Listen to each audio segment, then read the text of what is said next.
મારું નામ ડોક્ટર વિકાસ ગઢવી. હું સ્ટર્લિંગ ગાંધીધામ હોસ્પિટલમાં મેડિકલ ઓન્કોલોજીસ્ટ તરીકે કાર્યરત છું.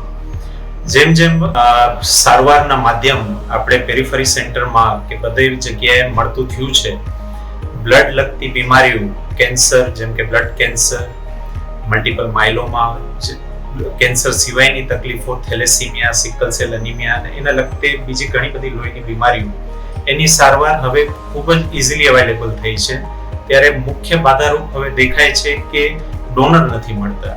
અને ડોનરના જે આપણે માધ્યમ છે ગણીને 3 છે. યા તો આપણે બોન મેરોમાંથી સ્ટેમ સેલ કાઢીએ મેચ ડોનરમાંથી, યા અનરિલેટેડ મેચ ડોનર ગોતીએ જે એમના સગા નથી, અને ત્રીજું છે કે નાભીમાંથી લો અમ્બલિકલ બ્લડ પોર્ટના સ્ટેમ સેલનો ઉપયોગ કરીએ.